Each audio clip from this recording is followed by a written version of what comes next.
దిగి వచ్చాడు. హల్లెలూయా.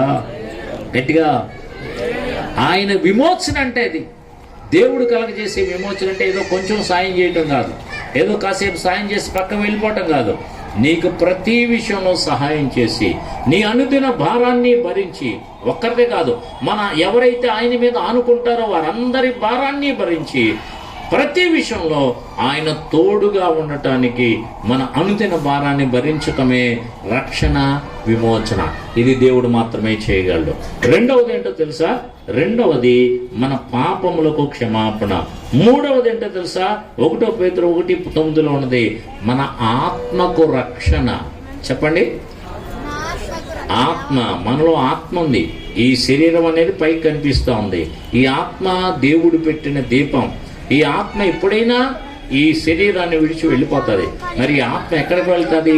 ఈ ఆత్మను రక్షించుట కొరకు, అనగా అది నశించుకోకుండా నిత్యము జీవించడానికి యేసుక్రీస్తు వారు ఈ లోకానికి రావటం జరిగింది. అందుకనే ప్రభువారు అంటున్నారు, నా యందు విశ్వాసం ఉంచువాడే నిత్య జీవము గలవాడు. అంటే నిత్యము వారి ఆత్మ జీవిస్తుంది. నా యందు విశ్వాసం ఉంచితే చాలు, వారి యొక్క ఆత్మ నిత్యము జీవిస్తుంది. ఎలాగ నిత్యము జీవింప చేయగలిగిన వాడే దేవుడు. నీ ఆత్మను నిత్యము బ్రతికించగలిగిన వాడే దేవుడు. నీకు నిత్య జీవం ఇచ్చేవాడే దేవుడు. Praise God. గట్టిగా చెప్పాలి. సో ప్రియులరా, ఆయన రక్షణ ఏంటంటే నీ ఆత్మను కూడా రక్షించడం. ఈ జీవితం ఎప్పుడైనా సమిసిపోక తప్పదు. ఈ జీవితాన్ని ఎప్పుడైనా విడిచిపెట్టక తప్పదు. ప్రాణం పోక తప్పదు. నీవు సంపాదించినవేవి నీ కూడా రావని నీకు తెలుసు. మరి మీ ఆత్మ, నీకు దేవుడు ఆత్మనిచ్చాడు. ఈ ఆత్మను రక్షించడానికి యేసుక్రీస్తు వారు వచ్చారు. అందుకని ఆయన యందు విశ్వాసం ఉంచితే, ఆయన యందు విశ్వాసం ఉంచి వారి ఆత్మను నిత్యము జీవించేటట్టుగా ఆ ఆత్మకు నిత్య జీవం ఇస్తారు. ఇది రక్షణలో భాగము. నీ ఆత్మ విమోచించబట్టలో భాగము. అందుకనే దైవత్వం యొక్క లక్షణం అంటే అదండి. దేవుని ఎవరు పెడితే వాళ్ళని దేవుడు అనకూడదు. నీ ఆత్మను రక్షించగలిగిన శక్తిమంతుడు, నీ అనుదిన భారాన్ని భరించుటకు శక్తిమంతుడు, నీ పాపములు క్షమించుట కొరకు తన్ను తాను అర్పించుకున్న త్యాగమూర్తి ఆయన కదా దైవం. ఎవరిని పడితే వాళ్ళని దైవమైన అలాగ అనగలవు నువ్వు?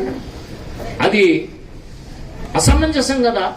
సమంజసమైనటువంటి వ్యక్తినే దైవత్వంగా కొలవాలి కదా. అందుకని ఆయన జన్మే అద్భుతం. ఆయన లాంటి జన్మ ఎవరికీ లేనే లేదు. అదే ఆయన దైవత్వాన్ని తెలియపరుస్తోంది. కన్య మేరీ గర్భాన పవిత్ర ఆత్మతో జన్మించినటువంటి ఆయన ఒక్కరే లోకములో. అందుకనే ఆయనే దైవ కుమారుడు. ఎవరిని పడితే వాళ్ళని దైవ కుమారుడు అంటే మనం కూడా దేవుని కుమారులు అవుతాం. ఇప్పుడు విశ్వాసము ద్వారా ఆ ప్రభునందు విశ్వాసం ఉంచితే. కానీ ఆయన ఏకైక కుమారుడు, దేవుడే కుమారుడిగా వచ్చాడు. ఆయనే ప్రభు అయిన యేసుక్రీస్తు వారు. ఆయన ఆత్మ ద్వారా, దేవుని ఆత్మ ద్వారా జన్మించిన వారే యేసుక్రీస్తు వారు. ఇంకా అలాగే ఆత్మ ద్వారా జన్మించుటకు ఏ యొక్క శరీర కలయిక అవసరం లేదు. ఒక్క దేవునికి మాత్రమే అది సాధ్యం. అలాంటి జన్మ ఒక్క యేసుక్రీస్తు వారిదే. అందుకని ఆయన దైవత్వ లక్షణాలు, నిత్య శక్తి, ఇంకా ఆయన దైవత్వం యేసుక్రీస్తు వారిలో రుజువుపరచబడతా ఉంది. Praise God.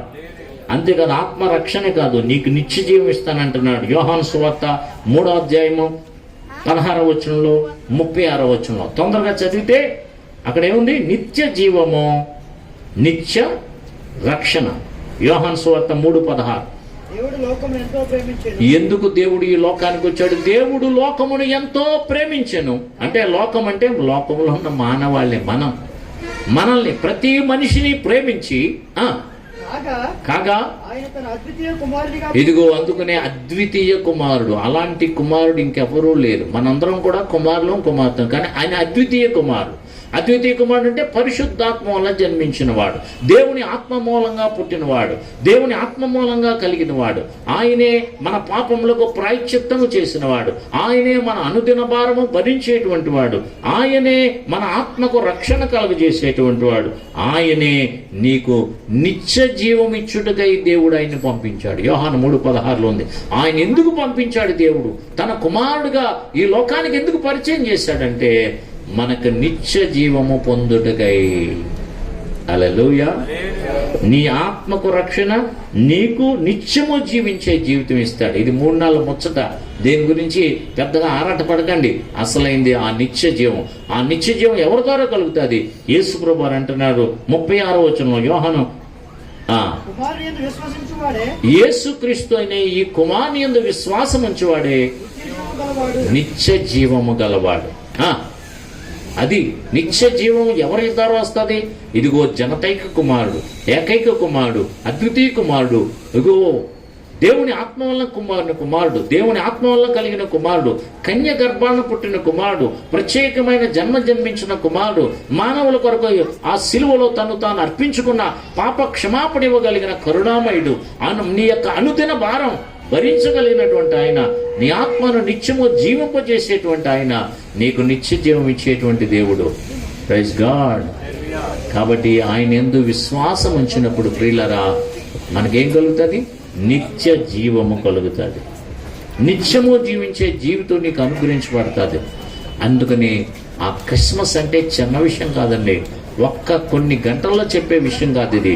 నీ జీవితాంతం మననం చేసుకోవాల్సిన సందర్భం ఇది. మన జీవితాంతం జ్ఞాపకంచుకోవాలి.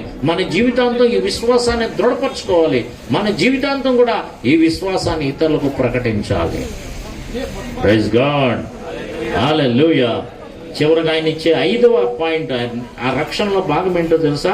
2 పేతురు 1:11 చెప్తున్నాడు. 2 పేతురు 1:11 తొందరగా చదివి. 1 పేతురు 2 పేతురు 1:11.